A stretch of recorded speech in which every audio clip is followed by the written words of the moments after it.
So we had some last minute paint up stuff, app stuff on some of the other figures that weren't in the scene anyway, and lollygagged the entire day. We are beginning filming on this right now on the 30th of September, and we're going to start in a moment. This is a bridge scene. This story has a lot of bridge scenes, so we're just going to do that. And this is the beginning of making of the actual film. Okay, this was the first evening of filming on the set of Starship Locations Destinations, formerly Strange Worlds. Strange Worlds was just the subtitle of the first season. The second season was the Planet of the Fallen Ones. This is Destinations. This is the legacy, Star Trek legacy kind of thing, Picard kind of thing. The stuff where we meet the Wessian. The Wessians finally, all the Cillian characters from legend and lore are made canon in this story from the storybooks. They go from being in the books to being canon. Although, granted, one of those Cillians is already canon on Star Trek Online, the Wessian, the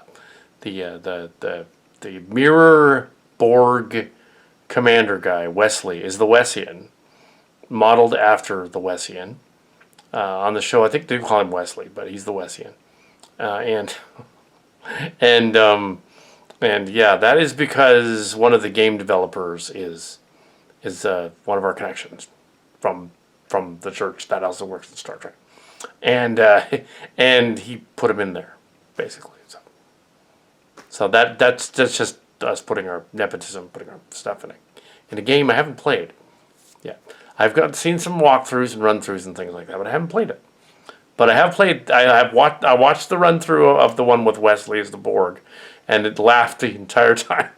That's great. Of course he's a Borg. I mean, he was in the '96 version when we do the First Contact spoof at the church group and all that from back in the day, and yeah, he remembered that, put it in the game. So there are some connections in there. Also, of course, 10D and Rutherford are from the Gemelt story, the fan fiction. But now we're going to introduce this series. We get to introduce some more of my guys in there, like the TMS people, the Marshall Sporties people. We get to see the Evergreen people. We get to name drop Wendy McKinley. She shows up from the fictional adventures. Andover Saga. The Andover Saga people show up. Ariadne, the Foster Piedmont is in it. They're playing themselves, which is funny. Jane Piedmont, yeah, and her daughter, yeah, allegedly, yeah. It's silly Kelly, but you know, yeah, you do that. But yes, MC Kim, Miriam Kimchi / the Miriam lady of Miri's planet. She's in it too. Yeah, she's using her name, Miriam. Well, we used her married name, Fillette, on the story. But yeah. It's not Kim anymore, it's Fillette. But yes, but yeah, so the other various other luminaries appear. This is fun, the Wessian and all that.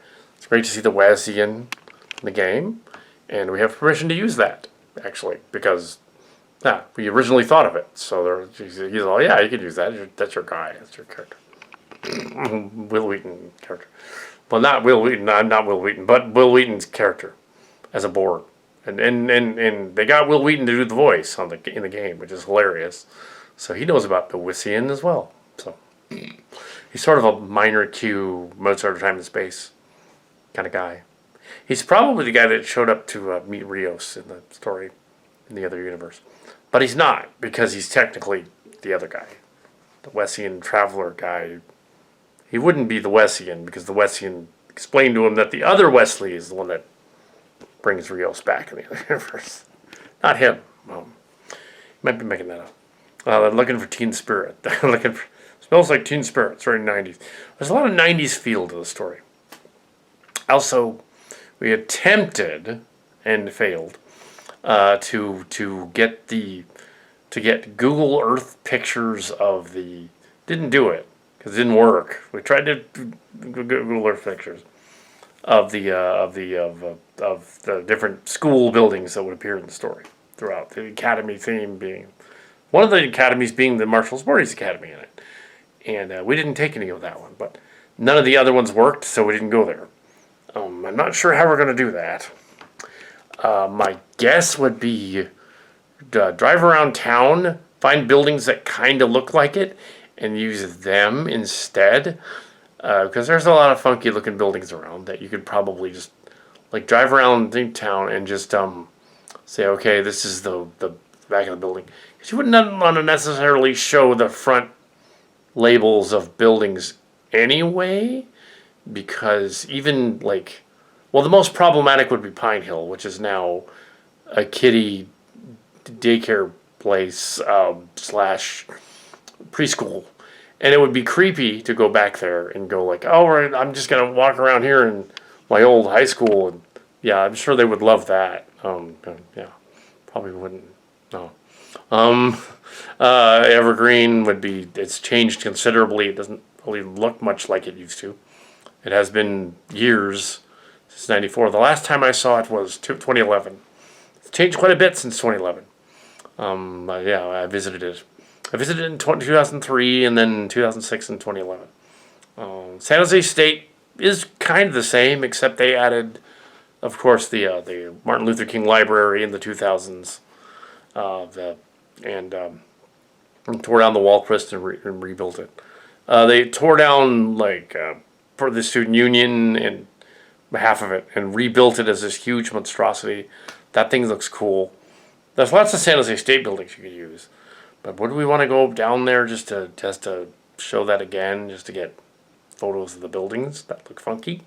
I don't know. I don't know if we want to do that. I don't know if, and I think it would look odd in an animated fan film anyway, because you kind of like it's action figures, and if it suddenly had real pictures of buildings, it would look strange. It'd be like, why are the matte paintings real?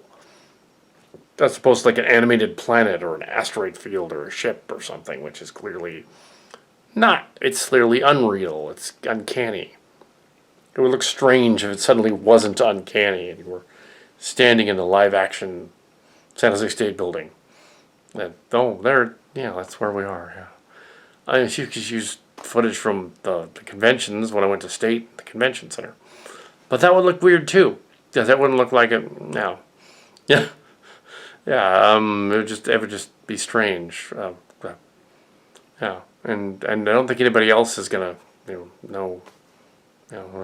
gonna do this thing, and basically the original buildings don't exist anymore. So if Riker and them are from the future, going back in time, they've already done that. See, like in their timeline, they visited Pine Hill in the 1980s, and it doesn't look anything like that anymore. The building still does, but it's the area has changed considerably. It just doesn't quite have that same resonance.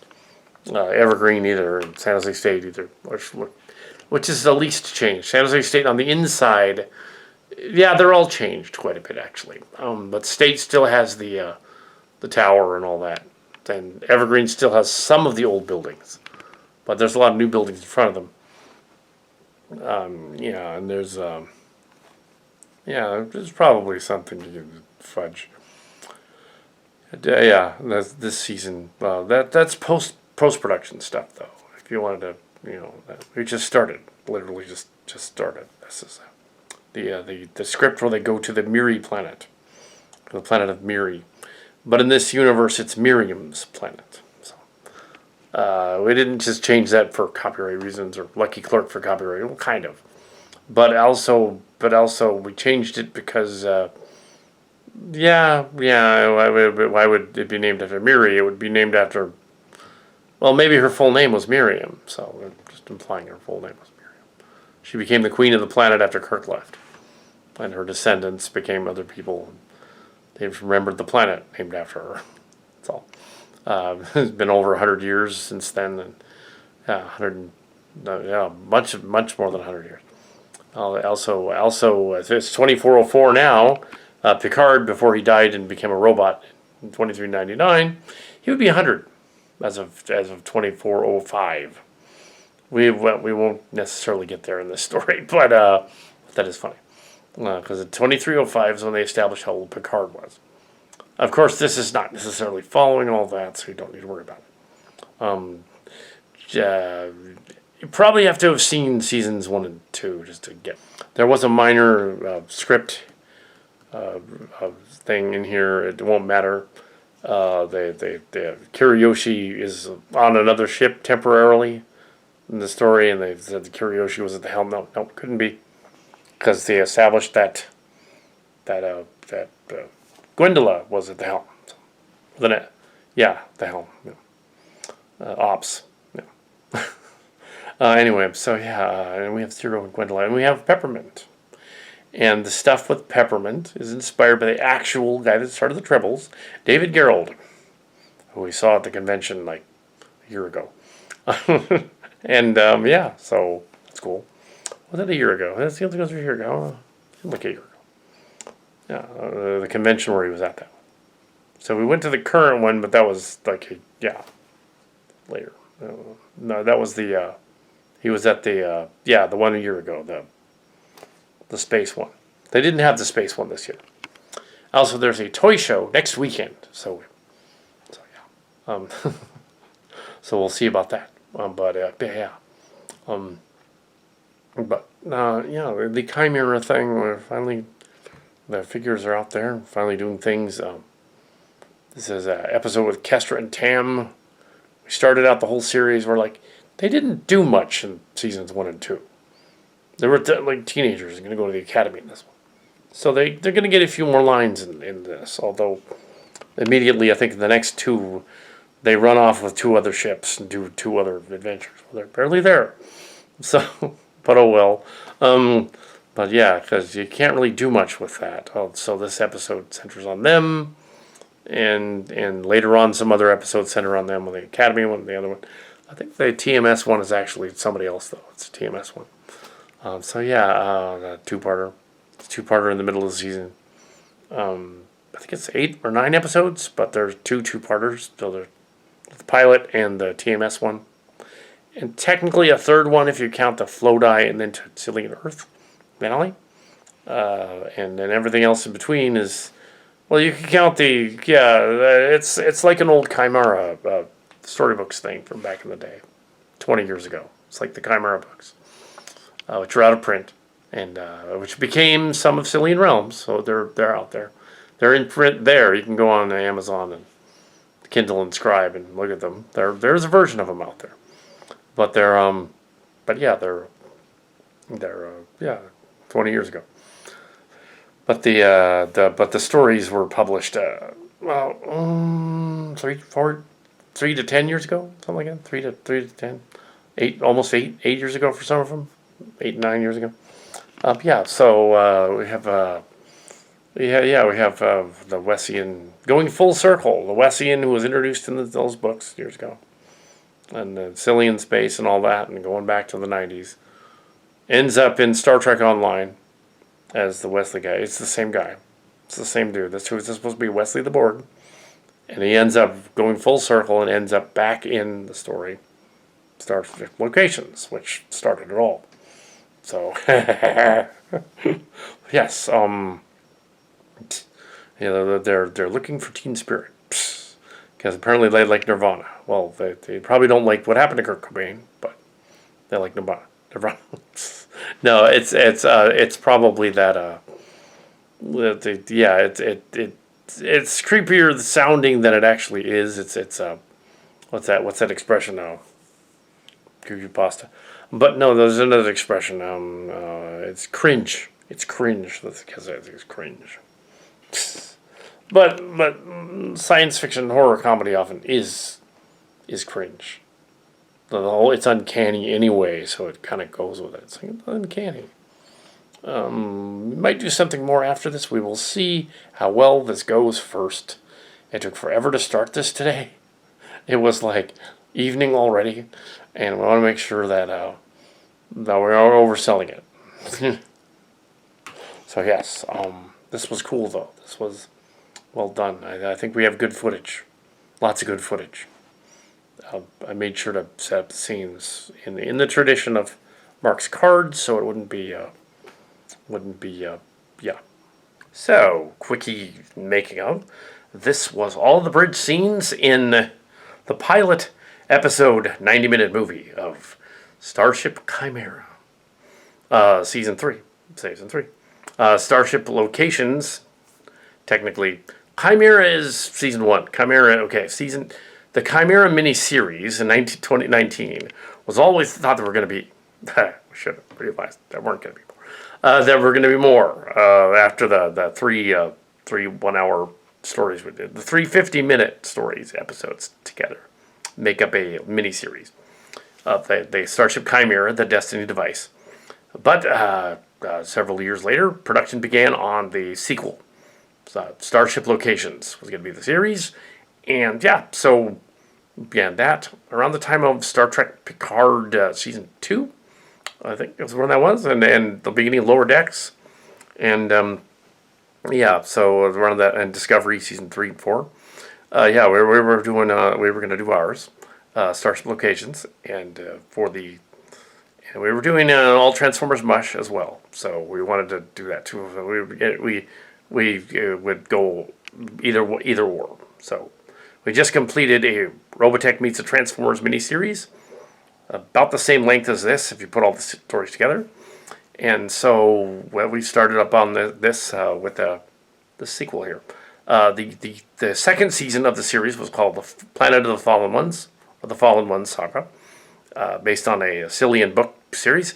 This is 2. This is also based on the Cillian books.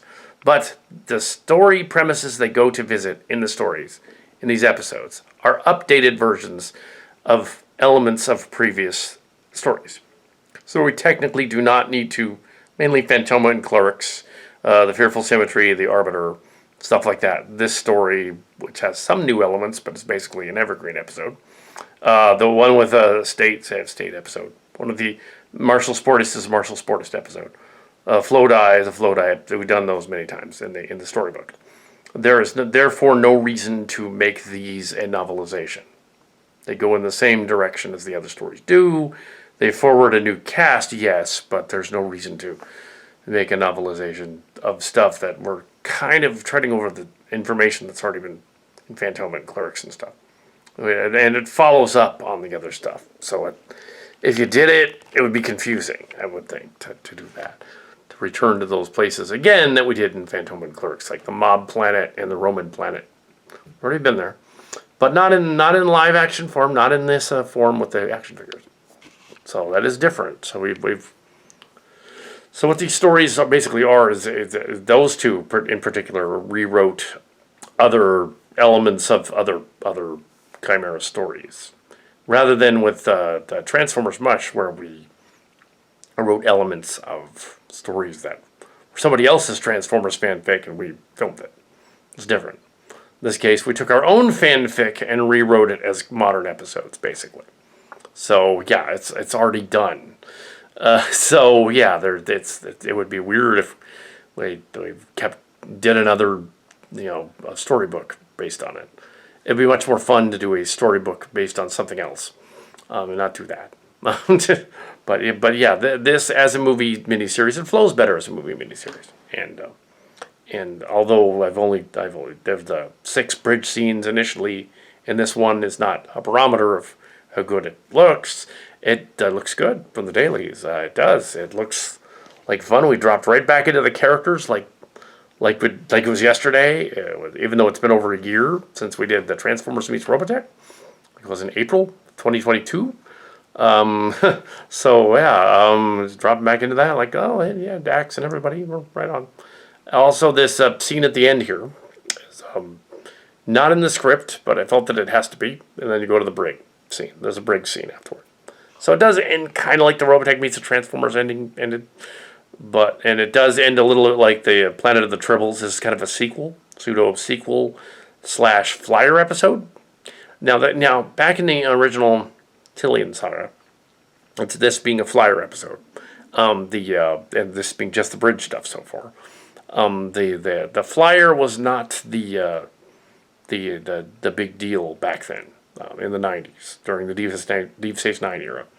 The flyer was the role-playing game, but it was also there was a newspaper at Evergreen Valley College, After Pine Hill, the boys grew up, went on to college. So, Big Tim and I went on to college after Pine Hill. Went to college at Evergreen. Mark's cards would follow 3 years later because he was a freshman when I was a senior. So when he got up there, he went up there eventually. As well as the infamous Jamie Mezzi also went there. It's all good fun. Um, and but yeah, Tim dropped out, but I kept going. And Mark's cards showed up. I was on the school newspaper, and I was also on the creative writing classes and the Shakespeare classes and all that stuff, and English, general studies major. Wasn't very good at math. Despite the autism, I'm not very good at math, at the numbers at all. Don't ask me to card count. Can't do it. No. Edit a story, yes, I could be really good at editing. But yeah, gambling, not so good. I break even, which is okay, but it's not. No, but yes, it just doesn't. But but this is the Evergreen episode. Finally got around to an Evergreen episode. Evergreen and the State crossed together episode because State was even less silly Trek. Starship locations. Evergreen happened to land on before the anniversary, the 30th anniversary of Star Trek. So I wasn't there during. It wasn't the game was played. There was a flyer paper. There were people on the flyer. Khaki in the story, for instance. Mike and Yanni, stuff like that. They were there. That was not supposed to be Igini or Adam and Jen Domenico at all. But in this story, they're sort of implied that they're the same person because it's an amalgamation of characters with character traits. Yeah, and it's obviously can't be that person. It's got to be the Cillian version, right? So yeah, they kidnapped the girls to get their teen spirit. So that sounds creepy, but what they were doing was they were confused as to how their show got canceled. The Hidden Valley show got canceled, and they wanted to bring it back. The Andover show basically got canceled a long time ago, and it's kind of the drawn together finale in a way. They don't realize their show's been canceled and they've been left behind. It's kind of like that episode of Next Generation where Riker is a transporter doubled, and also there was the Lower Decks that did a spoof of that as well. It's kind of like that. What would happen with the transporter double? What happened to Kaki's transporter double after Kakinami left and went back to Earth and decided not to do it anymore? What happened to his double? His double's still alive. He's on the planet. But they find him. It's kind of the premise. The Wessian helps them out.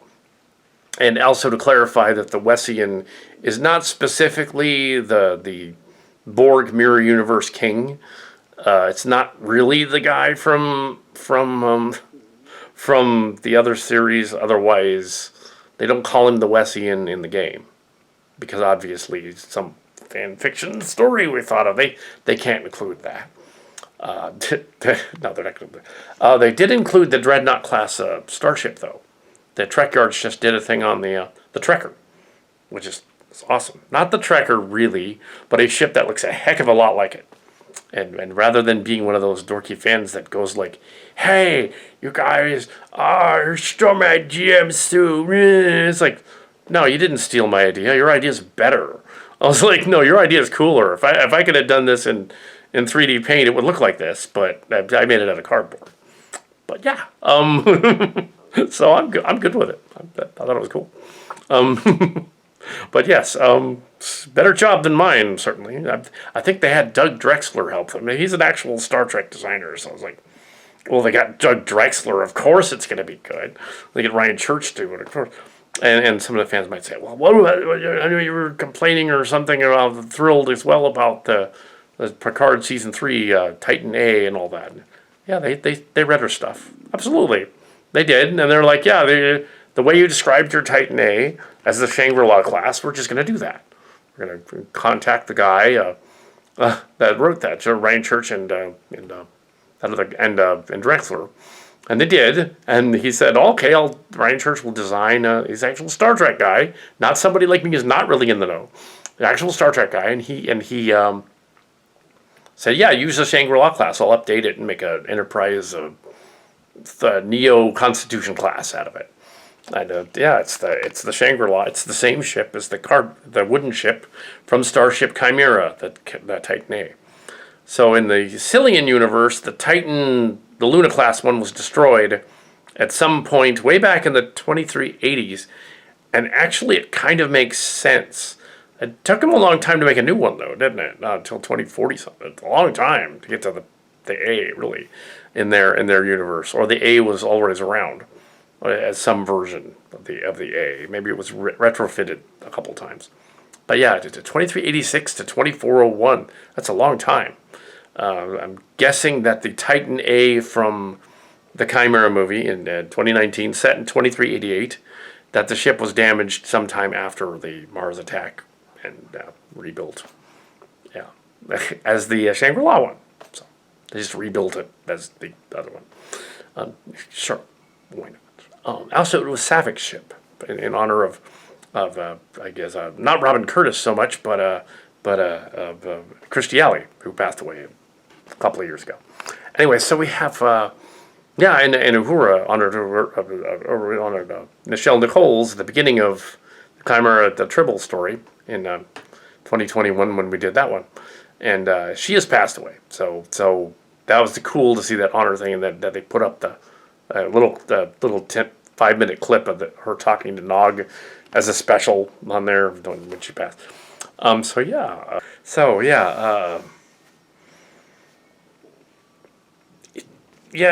Bridge scenes. We did some bridge scenes here. We've done all the bridge scenes for the 90-minute movie. The rest of the planets or meeting room went really well. That's awesome. Hope to continue with the wrap up production on the pilot this week, and then go on to possibly the toy show, or maybe not. We'll see. Next weekend. Yeah. The Time Tunnel toy show is back. But there's no Adam Savage convention this month, so it's now October, and we're into production on the new thing, and it is cool. And I threw in a visual thing, show don't tell, of the thing. The Zero's on the bridge there as well. As they pan back, he's on the bridge. It's a minute later. Yes. But yeah. So there. That's it. Until later. This is briefing room scene page 12, meeting room scene page 12. Esri discussing with the others what happened to the crewmen. Let's put them over here instead because it's more dramatic. Riker and Troy over here. It looks cool. Is all of the meeting room scenes, all the briefing room scenes.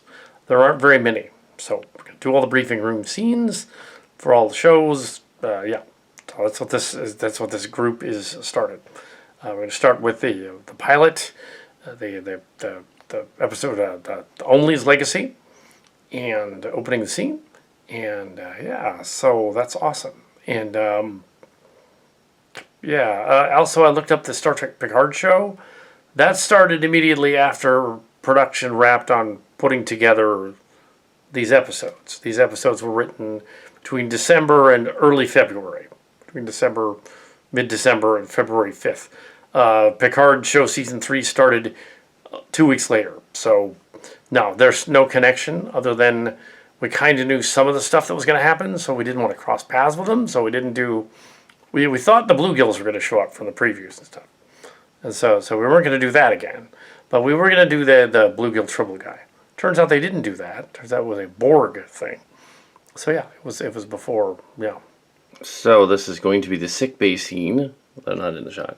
This is going to be the sick bay scene from the Onlies Legacy, and this is the where they figure out what's going on with the virus on the planet, and it is the 7th. Yes. So here we have this next sick bay scene, which has some advice from my mother, who was having cognitive decline and stuff. But in a moment of lucidity during making this episode, discussed how viruses work and how retroviruses and other viruses and things like that work. So, as she's a nurse. So, this scene is actually partially written by Victoria Brown. So, there you go. The scene right here. So, I'm going to do the scene. Yeah, there you go. Yeah, that should be fun. So, here we go. Her contribution to Starship locations. And the studio, of course. But so, yeah. Yeah, so as an aside here on the making of this episode, this is the Onlies legacy, right? There's Strange New Worlds was airing their first season, and earlier, but this was being written on YouTube, and they were airing the first season like months ago, and almost a year ago, and now they've aired the second season. But they did this funky thing with the Gorn. They made them have parasitic children that would attach to you and kill you, like a Regulon bloodworm. And all they had to do was say that. So that's what's going on there. Also, that is a reference to Blood and Fire. David Gerrold said, "Don't try to do the Blood and Fire because we've already done that as a fan film. It was already part of Star Trek Phase 2. You don't need to do that one." I said, "I don't think we could pull that off anyway." So this is kind of a pseudo nod to Blood and Fire, without actually going there, and her saying I don't think so, but it's a nod to that as well. That would make it that Discovery episode where they made them alien bloodworm things make more sense.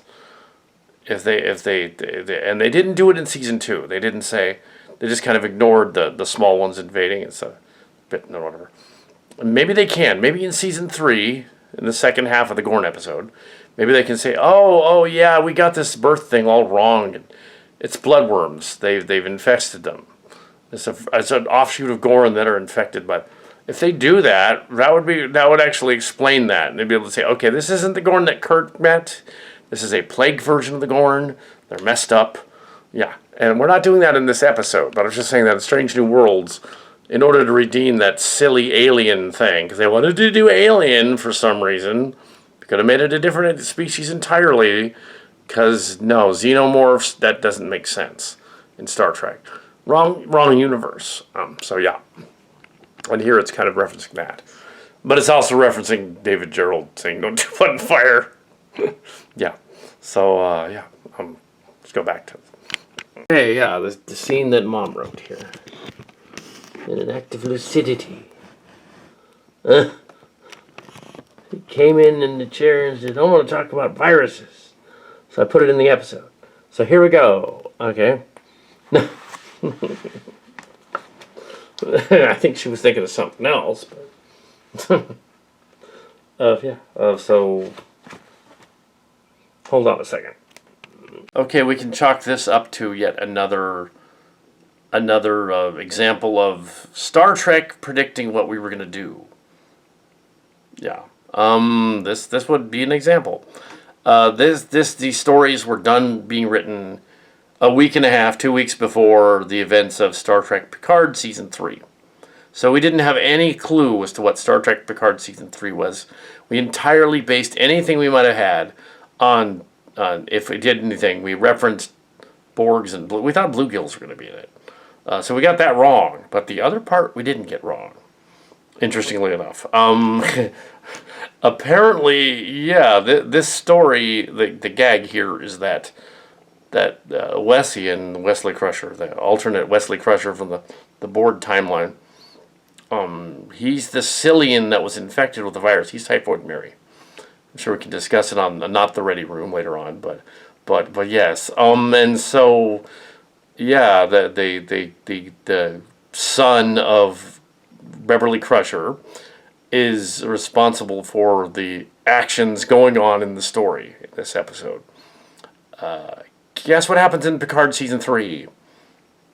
Another son of Beverly Crusher is responsible for the actions of a Borg-like society trying to get to Picard and crew. It's the same plot. It's exactly the same story. I mean, the clues are a little different. The virus is a little different. It's based on the Zeldanian Nintendos.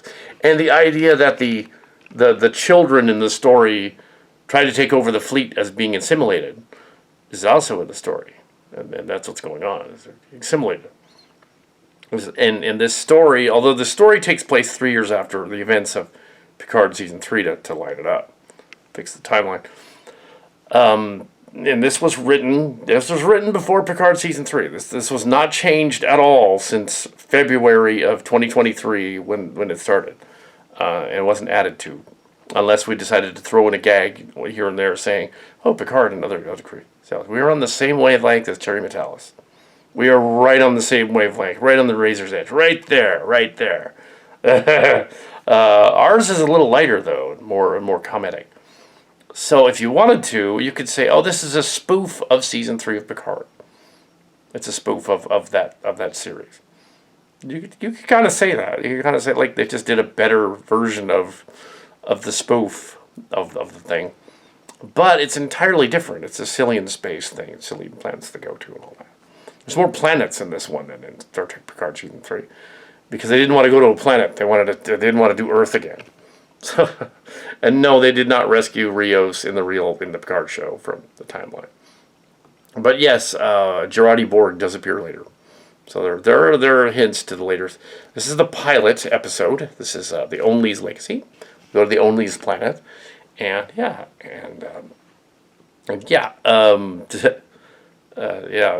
this segment that I just did, the sick bay segment, was actually written by co-written by my mother, who came in and added stuff about viruses and how retroviruses and stuff work. But having a lucidity moment.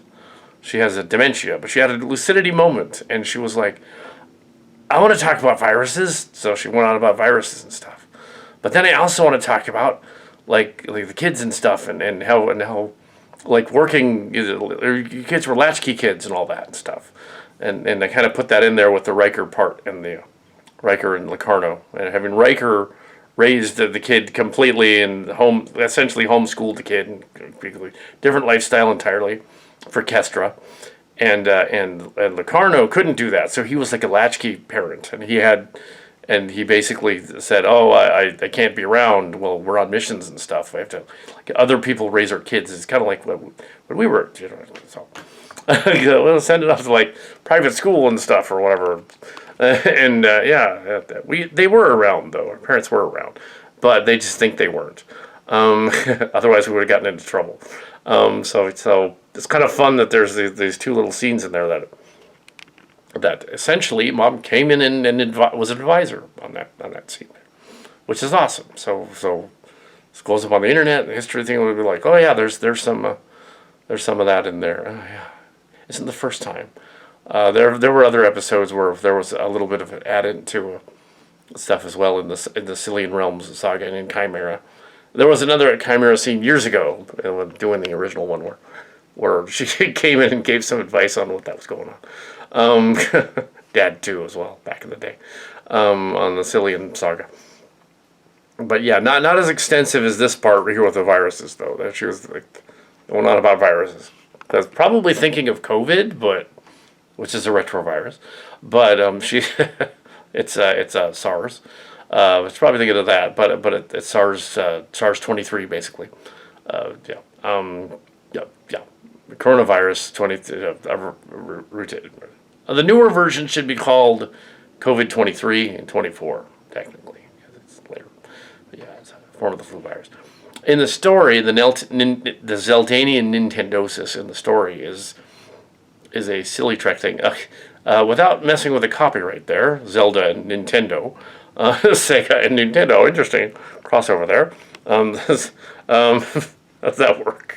Well, we were teenagers when we wrote that story. I believe that is a Mark's Cards thing. Zeldanian Nintendosis. Might be a little bit Henry Brister back in the day. John Yeager, but Henry Brister. They can say their real names. There was an on-location episode journal in which we changed our names to Hazel and whatever, and Barrister and Mark's Cards and Holter and all that for the story. And in the story, Henry, one of the young people, had relations with one of the other ones, named Chris. Chris was one of the twins. And they had relations, and we assumed that it was a space virus, a spaceborne pathogen because it was silly Trek at the time, and we were like, oh, the spaceborne pathogen made them love each other. It's like, no, it wasn't that. So we were all like, we were being, picking our friend, going like, oh yes, the Zeldanian Nintendosis. Yeah, like the video games were doing it. Yeah, that's it. The teachers thought maybe we were doing a metaphor for video games corrupting kids, but no, we weren't. We just chose a name out of thin air and said this would be fun if it was this. Of course, they do the same thing when they name dinosaur bones. So, in archaeology, they're like, "Oh, let's name this after my ex or something. This critter. Let's name this after my scientist friend." So it's kind of like that. It's like they were just thinking, "Oh, I saw the Zelda game in my Nintendo there," and I was like, Zeldanian Nintendosis. It wasn't me that saw the game. I think it was March Cards. It might have been Tim though, but I don't think he had it. I don't know if Tim had Zelda as a game. He might have, and I know we had Duck Hunt and a bunch of the other ones, but I don't think we had Zelda. Legends of Zelda. I think it was probably Henry. So yeah, so he had Legend of Zelda, and we just we're like, that'd be funny. But in this version, it's comedy anyway, so we can get away with. We're not actually saying the video game gave them a disease. No, it's teen spirit. It's the teen spirit they're looking for. So, but yes, it is interesting that. Yeah, and the story was ambition and ambition would be increased.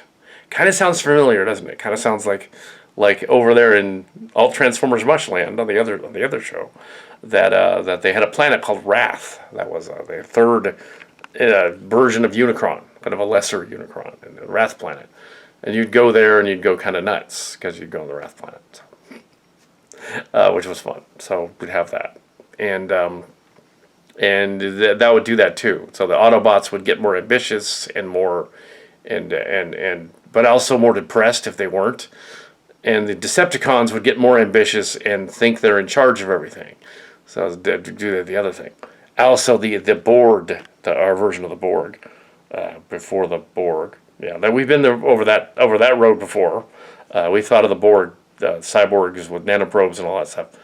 In '87, about a year before the Next Generation even did it.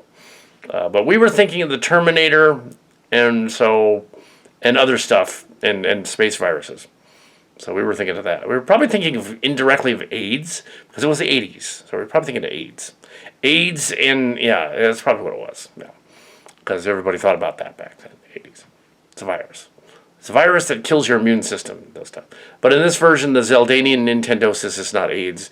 It just makes you horny and ambitious. It's probably similar to that Naked Now episode of TNG, actually, think about it, which was a nod to an earlier episode of The Naked Time, the classic Trek. That's probably what we're making fun of. And no, we do not know if they went naked. No, the actual kids, no, we don't know whether that happened. I'm assuming they did, but anyway, but maybe not. And also, it's interesting that an ambition and lethargy virus was used on a planet or radiation in this version was used on that planet that in Strange New Worlds they visited last season. Strange New Worlds, which was just a few months ago. It's interesting that there was a lethargy planet where the captain and crew were trapped on the planet and forgot their memories. Dementia planet is oddly funny. The Dementia planet. Another act of lucidity there. The mother came in and said, "So it's a planet where they have memory problems. It's kind of messed up." So yeah, it is kind of messed up. It is kind of messed up actually. Think about it. So that is messed up. But yes. So the planet in the story, and the bloodworms thing in the story, which didn't make sense. No fans like there are no Star Trek fans that like the idea. I have not seen any that are blogging that have said they like the idea of the Gorn having bloodworm powers. They should retcon that next season right off the bat. They should just say, all right, this group, this subspecies of them that we encountered on this planet is not the Gorn. It's a subspecies that's been infected by a virus called the bloodworms, the Regulon bloodworms. That's what's going on. That's what they should do. They should fix that because that's stupid. They cannot be aliens from Alien. That's dumb. It's like 10 times of dumb. They should not do that. and they had fine 10 forward bar episodes. So we're gonna have there's an episode coming up where Mahoney uses his skills as an Irish bloke. That's gonna be funny. That's gonna be a good one. And I've read there's some really funny episodes coming up. So there's 2 dramatic ones after the pilot, and then there's some really funny ones. The finale is hilarious. Oh my god! And yes, as Steve Shives on his other site would say, "Oh, quit with the member berries. I don't like that." Well, he'll like this one. He will absolutely. He'll just lose it. But yes, he will lose it, so he'll like it. Yeah.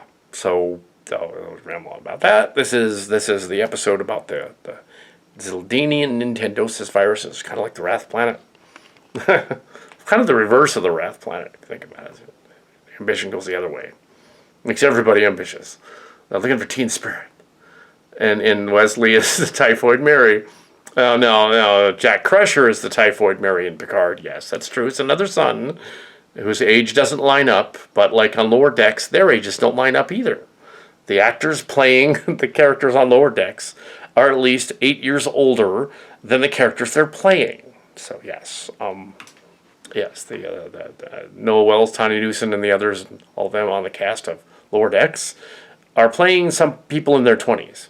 They're not in the characters they're playing are in their 20s, but they are not in their 20s.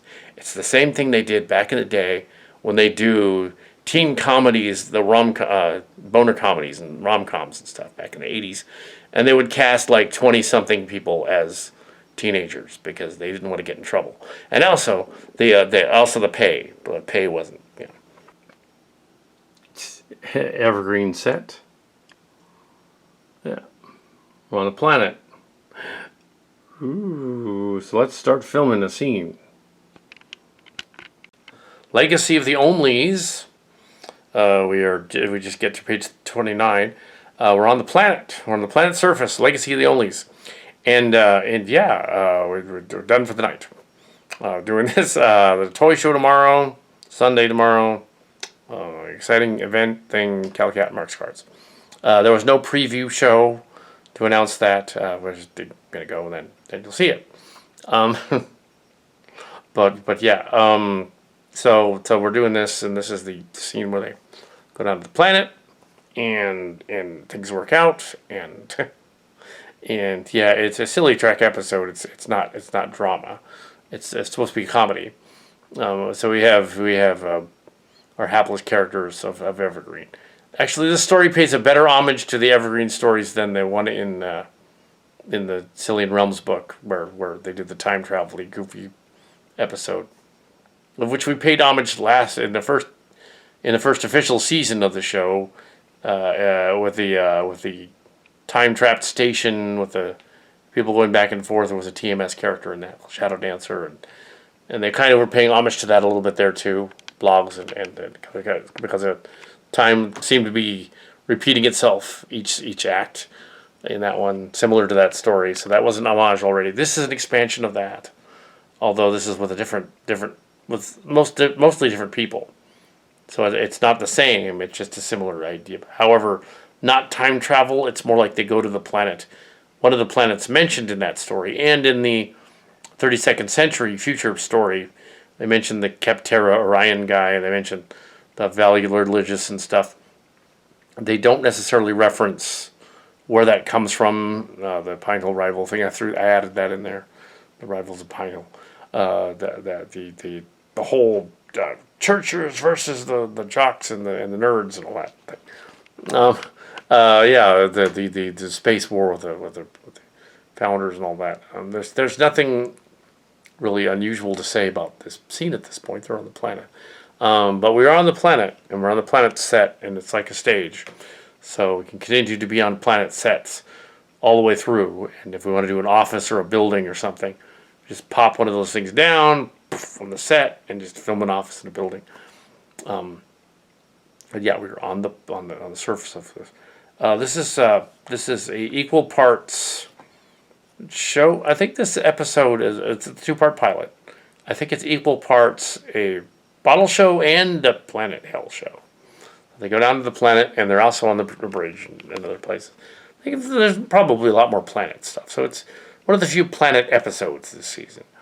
There's the Roman one, and then there's a Roman one coming up, and there's the other one. There's a few planet ones, but the Fearful Symmetry and the Arbiter are basically ship shows with some trips to the planet. There's very little planet in those ones. But yeah, the Roman one and this one and the TMS one, they go to a planet.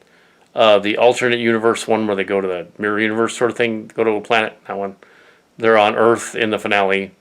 They go to a planet in the I think of the other planet. They go to another one of these parallel Earth things, Cillian planets, reminiscent of the Star Trek planets that were loosely based on.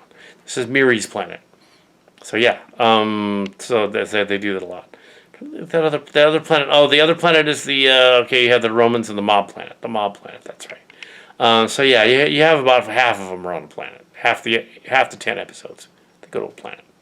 So awesome. So yeah, that's it for that. February 9th. They established that the planet of the Onlies is a planet without a leader. This is interesting. Yeah. So that would make sense. They probably don't know how to do that. But anyway, let us begin filming. Page 30. So, real quick aside here. Yeah. Some of when I was doing doing these quick aside, this is going to be quick. Addressing the Cillians and the Pine Hill Kids. There is a precedent for that kind of thing. I had said in some previous episodes that what if you had a planet that was like the Misfit Toys planet? And your heart's desire comes true. So if you had a good person or an evil person, what would they conjure up if their heart's desire came true? So yeah, that's kind of interesting. So it's not that Kang Kim is evil in the story, the caricature parody of another Kim, but that the character that she conjured in the story is good or evil in the story. So it's not that. Yeah. The TMS leader, the character that she conjured was all of her ambitions were conjured into this character that was darker. Yeah. So she was having a nightmare and it conjured that would beg the question, like if you, it's not unprecedented in Star Trek lore to have a fantasy story like that. Strange New Worlds had that weird fantasy planet with a castle. And the singing planet and the other thing, or the singing nebula, very silly track, and the other Cillian planets they've been to. The Cage, the Menagerie, the very start of Star Trek had a planet of holodeck-like aliens that could those aliens on the planet that conjured up a living colony for Pike to encounter, and the Green Orion girl, and everybody thought, oh, Kirk had the Green Orion girl. No, it was Pike. Kirk didn't have the Green Orion girl. Pike did. Yeah, so Kirk met the Crazy Orion girl later on. Yeah, but he didn't do her. He didn't want her on the other planet. But yeah, but he did go to the Shoreleave planet where he met Ruth. So that was conjured by the planet. And the Misfit Toys planet is basically the factory floor of all these amusement park planets, because we figured that in this lore of the story, the Preservers and the Q were kind of advanced Cat 3 aliens. They weren't really gods-like demigods. They were just advanced aliens, and they had left this stuff behind. Similar to the Iconians, the demons of air and darkness. Yes, and they could do whatever they want. And so, yeah, sure. So that's the deal that's going on. High fantasy is not something that's unusual in Star Trek. It is unusual that we would make our fan creation fan film series become the de facto linchpin in this season. But we figured, why not? Why not do it right now and just go there to those places, Evergreen included, and see what's going on with them. That would be kind of cool. And also another reason why there probably is no storybook version of this later, because you've already been there. This is like sort of treading over the same material. And that would be kind of pointless. I think another Cillian book is possible, but not based on the Cillian stories. Even another story is possible in the future. This allegedly being the last season, and all that. But yeah, I'm sure with the prolific elements of our cast that, they could come up with something. Even if they have to take that distant cousin story, just rewrite it as, they go on a Star Trek adventure instead. That's a movie. That's probably what will happen. Be my guess. They'll just rewrite that as a Star Trek because, yeah, on the cheap. It's already written. But maybe that'll happen. But here, yeah, let's get on with the story. But yeah, that's what's going on. The characters are not even sure themselves what's going on. And you have a planet that is sort of an anarchy, a mob rule planet, similar to that other mob rule planet. But in this case, you don't have a dictator taking over the planet. You have essentially man children and women children running the planet. Adults who are Arrested Development kind of that TV show. Which I have not seen much of. But the idea that a planet of people who are kind of special, who ride the short bus, that kind of thing, as an expression, for people that ride the special bus back to the special foster house or whatever, and have to be watched at night and stuff. Yeah, that kind of people. Either way, either good or bad or whatever. They could be delinquents or they could be mentally unprepared. They could be that too, and that also would work. And that's a planet of that would be kind of scary, and also the idea that their thoughts literally create reality because of the TMS, the junk swan stuff. Their thoughts literally create reality there. They can literally go there, and the Cillians can literally conjure stuff because they're in an amusement park planet type environment. Miri's planet was not exactly that, but in this version of Silly Trek version, it is, because the Cillians cured the virus after McCoy left and infected them with a new one. So that's what's going on. Anyway, let's get on with it. Okay, page 43. Note. We are blazing through the planet stuff on the pilot of this season, and rocketing through the pilot, and that is awesome. So yes, nothing new really. It's fine. So you'll probably find this a little interesting to edit. Planet, page 63. It's some of its second unit. Maybe not. Yeah. So this one is back to the first unit. So it's going to be the second unit camera with the first dialogue. And this is planet set page 43 middle.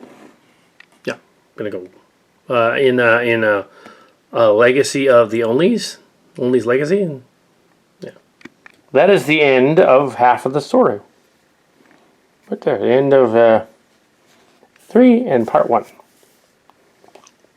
Yeah, wow. A little making of in Act 3 part 1. Okay, we did the sick bay scene and the alien sick bay scene. So we already did that earlier in the other stuff.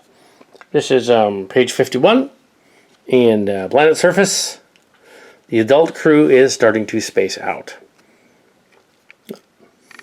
So this is not really a making of. We're going to go on to the next thing here in a moment. In a moment we're going to do that, but yeah, I looked up that everybody, nobody, somebody quote thing because it reminded me of something. I got it from somewhere. Everybody wanted to be somebody and everybody was nobody. Was in the story. Apparently, John Goethe, an ancient author, once said, everybody wants to be somebody but nobody wants to grow. It's kind of like that. But it's also the job quote thing of that job limerick about everybody, somebody, and nobody doesn't, and nobody gets the job done. Thing from College of Parachute and other sources. It's a job limerick. It's probably from a job club. It's probably so neither of them are a song lyric, although it'd be kind of cool if it was, but no, it's not a song lyric. Um, everybody, nobody, and somebody. No, that wasn't anything. So it is not from Seinfeld. It's not from Seinfeld. There's a little more going on here, though. But yeah, we're so close. So very close. So, yeah. It is late. We are stopping production right now, 9 o'clock. So it's done. We're stopping production for the evening. It's too late, and we just want to stop and be done for the evening. It's getting late, and we have done incredible amount of footage here. We thought maybe we'd only get one half done, and then one half done, and it would be halfway through the pilot. We got almost through the pilot. Almost through it. And yeah, we should stop. Stop right now and be done for the evening. So that we can work out the end of this scene, and then the 3-minute scene that takes place at Faux San Jose State. Or is it Nichols? Not Nichols. Not that. Yeah, they kept the same kind of sounding name, but no, this guy's named after Nichols from Star Trek 4. I know it's similar. Nichols, like a nickel. Not like Nichols, like St. Nick, like the Nick from Evergreen and San Jose State. We're not really making fun of him. We're sort of like Josh, and yeah, it's nothing serious. He was obsessed with somebody named Colleen, though. But yeah, I don't know why. What was up with that? Didn't lead anywhere. I don't know, and I don't know where she is either. I know nothing about that. But yeah, let's be done for the evening, and yeah, so let's just put all these pieces in the computer and worry about all that later. Yeah, we're done for the evening. So it's all done. Page 82 of 90. And let us do more of this. This is the finale. Well, this is the pilot. But we're going to get close to the end of the story. Pilot for this episode. Let's do this. So in this scene, they are at the base of the hull of the ship. But in the shot they showed of the ship, it looks like the building's behind them. So they would have to be kind of behind and off to the side of the ship in order for that shot to work in here. So close-ups on them. We don't want to see exactly where they are. So we don't want a distance shot because it implied that they're at the base of the hull of the crushed ship, and they're like next to this Red Angel building. Now the Red Angel building has significance because that is what we call the art department of San Jose State. Yeah, at least we did, and because it was Starcrackers was written in the 90s. But it's the Red Angel building, yeah, and it still is kind of a red color. And this is not really it, but this is sort of a version. And yeah, Star Trek Discovery used the name. So anyway, there it is. So they referenced it. Okay, we're gonna cut to Ezri right now. It's kind of so the angle is kind of fudged a little. What's going on is the shot of the ship is in front of these guys. So they're looking at the ship near the Red Angel building. So you don't see the shot of the Red Angel building from the other side. It's in front of them. So it's directly stage upstage. Yep, stage forward. Yep. It's in the audience, basically. The ship is the audience. Yeah, so yeah. This is a brig scene. Page 90. That's what we're going to do, the brig scene. And, yeah. Oh, here he is, Kal Kat, the Kal Katster, having wrapped principal photography on the pilot of Starship Chimera Destinations, Starship Location Destinations, just the pilot. This is the legacy of the Onlies planet visit thing, and having finally completed the pilot, at least, there's going to be lots of there's not going to be any preview stuff for these films. There's no like trailers or anything. What we're gonna do instead to introduce them is I think we're gonna make fun of the Ready Room, and we're gonna have some of the characters show up as a faux Ready Room with the Westian interviewing some of the characters over there on the channel. Well, each episode will have like a Ready Room. I think that'll be fun. Yeah, so it threw in a gag. I don't think Vera actually is related to Kal Kat. She just looks a little like and acts a little like somebody, but no, she's not. We have a funny extended, well, not a cameo. She actually has a part in there. It ties into the Arbiter episode, in the Arbiter episode. So yeah. Anyway, yeah, this is don't much have much more to add.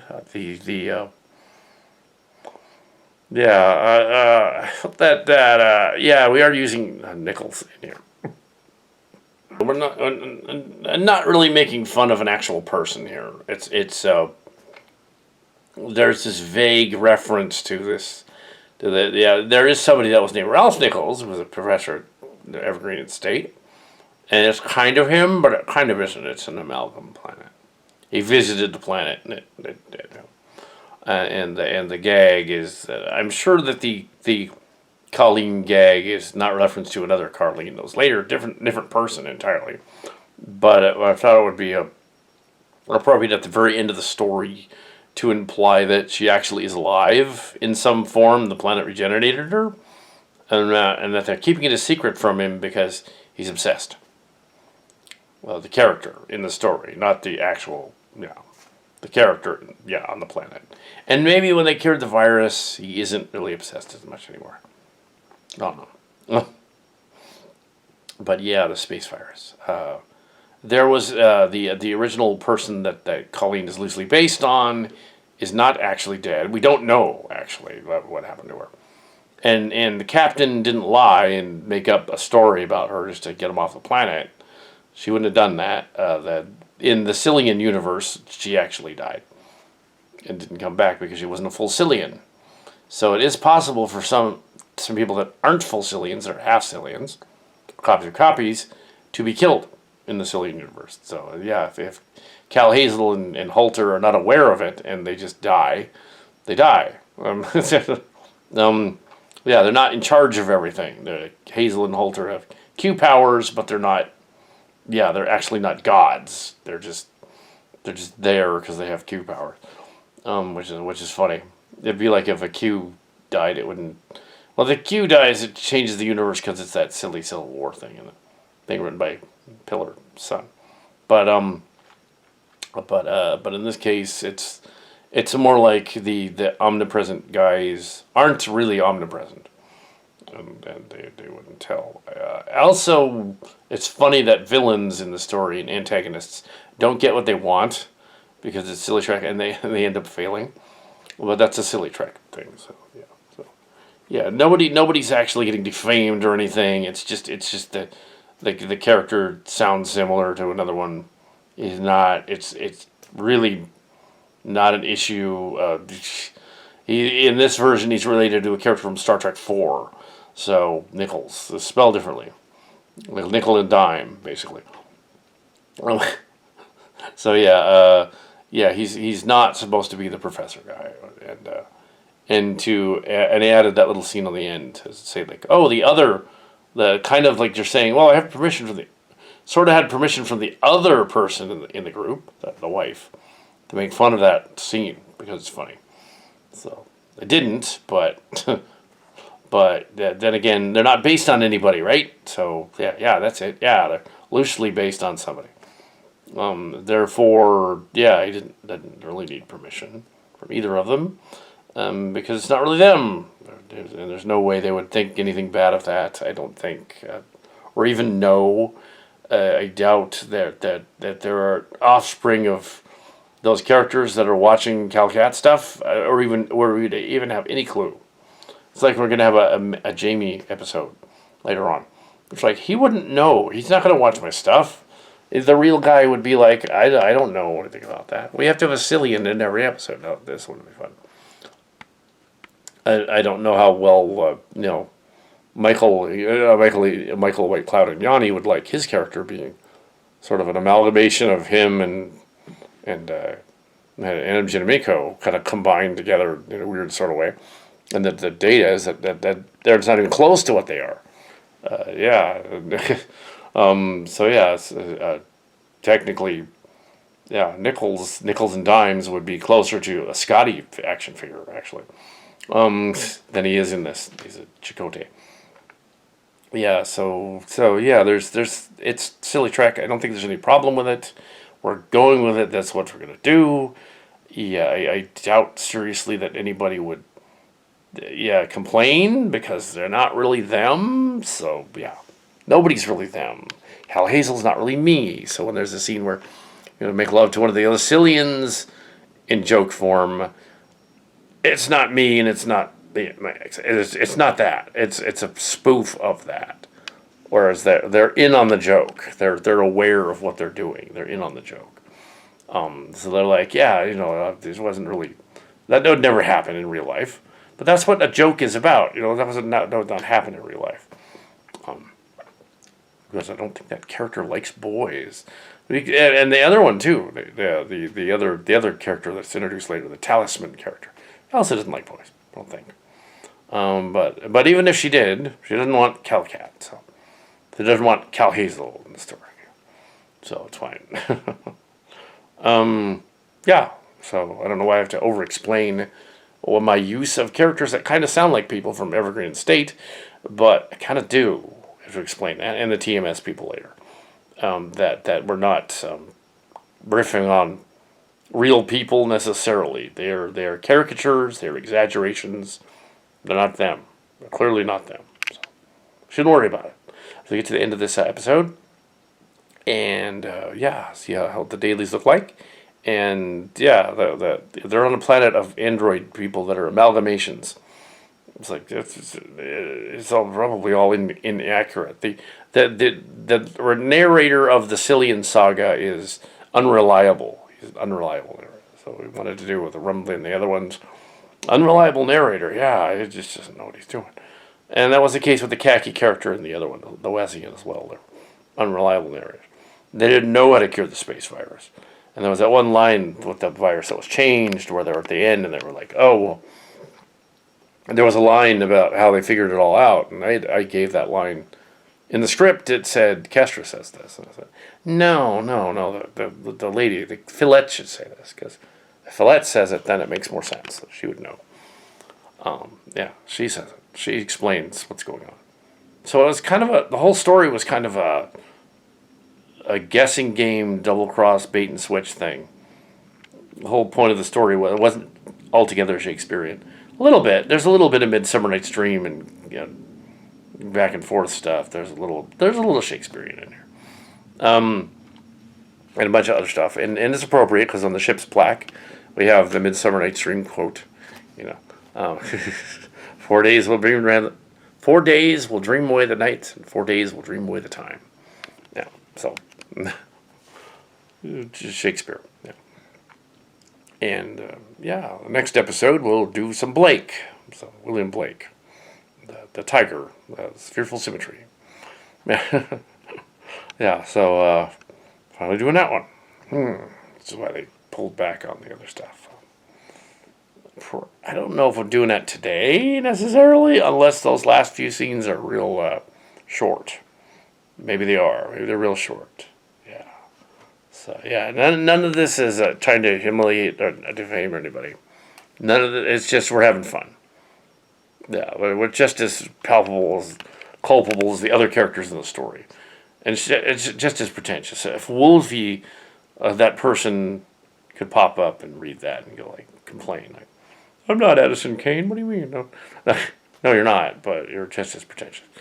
I ever intended to have people like that. It was junior college, and there were like all these people that were young people. They did that. They were in their young 20s, and they thought they were the boss of everything. Weird. I think the loosely based Honey character is based on a lady who was in her 30s, but we thought she was older, and she was yeah, obnoxious too. I don't think she was any more pretentious than the Michael character. So yeah, they weren't any, yeah. It's a little exaggerated, basically, only a little. And the scene that Michael tells in the story that he dropped his pants in front of the audience at the school play, that happened. I did not see this happen. However, I heard from other people that were at the play, laughed about it, and I went to George DiMaggio's afterward. That because it had happened just days earlier, apparently. That yeah, he was delighted that he dropped his pants on stage. When Mark's Cards and I were there, and we're like, oh, sorry, we missed that. That would have been funny. You know, we remembered it all these years. Yeah, to see your junk. So we actually wanted to see his junk. Yeah.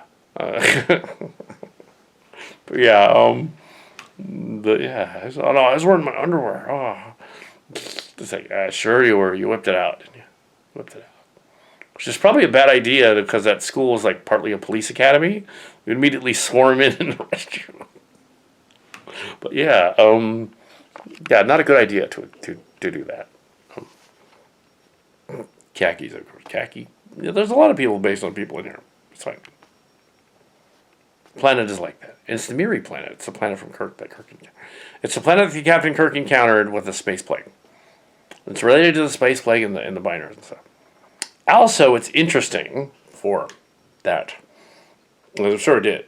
That this story was the stories were written and completed by early February of this year, and then Star Trek Picard season 3 started to air in the middle of February this year.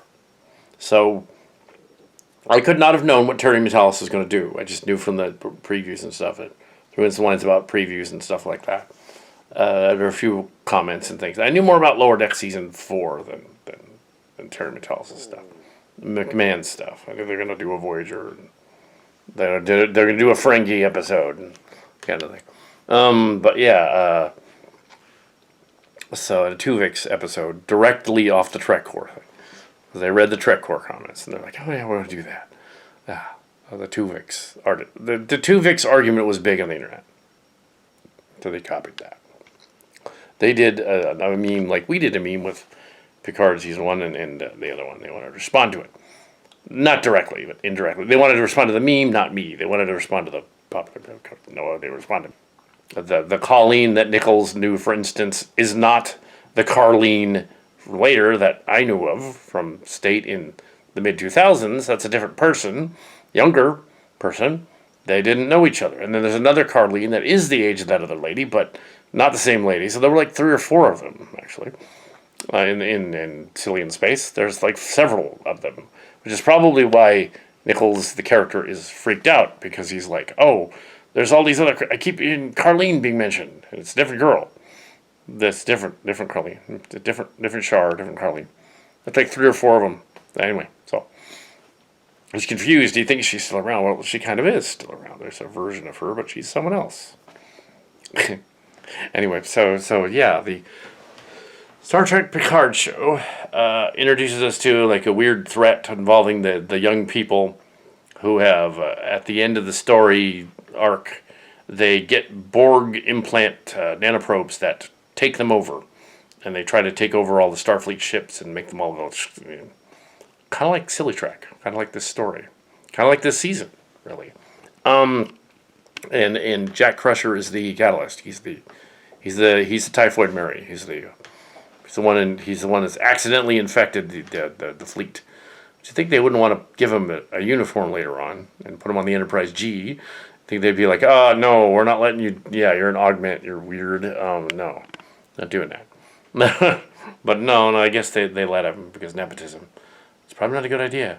So yeah, so there's this weird story arc about that, and they got to go find the Enterprise D because Terry Metalis watched our Silly Trek Starship Locations thing, but he also watched the Red Letter Media thing on Destinations, Star Trek Galaxy, which we were spoofing, and he's all, well, I want to show the Enterprise D off the planet, So when they're making part 3, they said, oh, we rescued the saucer section from the planet. They didn't say when they did. And apparently, timeline-wise, immediately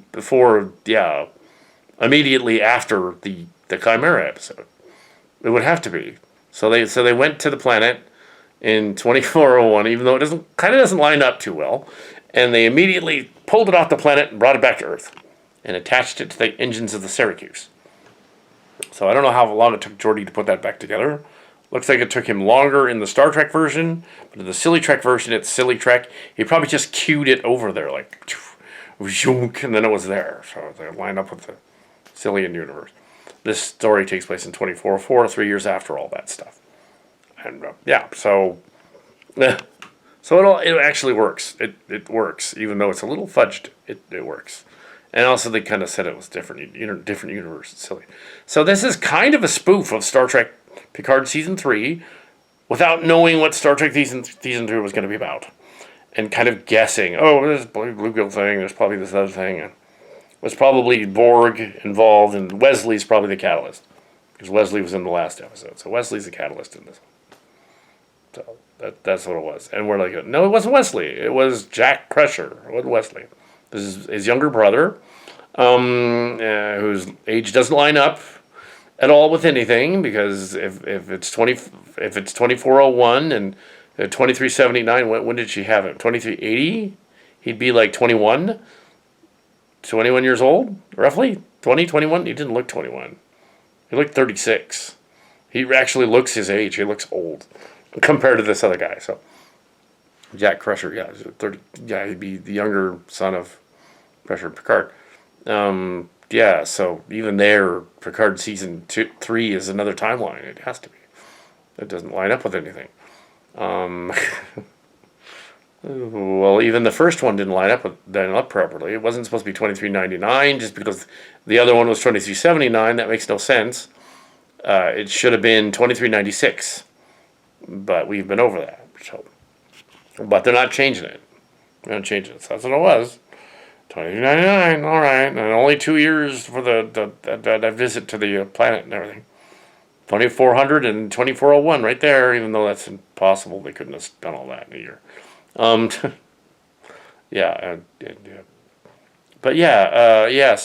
it is similar to the Picard Season 3. However, you do not need to have seen Picard Season 3 to enjoy this, because we wrote this before it, not knowing anything about it. And it just so happens some of it kind of goes with it, and that's cool, but that's what's going on, and sure. And it's Wesley as the catalyst on the planet. Well, and the Cillians. So we visited the Miri planet in the time of 2368. We visited the Miri planet, Cillian children. 2368, we would have been 2368. 2365 lines up with when I was 18. So in 1989. So 2368, well, I would have been 21. When it lined up with the planet. So we wouldn't have been children anymore when we got there. Neither would have Wesley. But we would have been affected by the space virus, because it's a space virus. So we visited the planet. Also, the Flyer and Evergreen State were there too, and they became trapped on the planet. And then the timeline was all screwed up. And all that happened. So we could visit the Miri planet, because, the girl was cute. So we want to go to the Miri planet. And of course, looking back on it, she'd be like 60 years old now. Anyway, if she's still alive. She'd be like 70, wouldn't she? 60 or 70, somewhere around there. I don't know if she is still alive. Probably not. Anyway, so, loosely based on that story, the Miri story. The parallel Earth where the kids all never do Peter Pan. They never age. Felt the ending should have some tie-ins that it did, and that's I think that's pretty much it for this one. We're going to do other episodes. I want to film all the episodes, get all the film footage done, and then put the episodes together.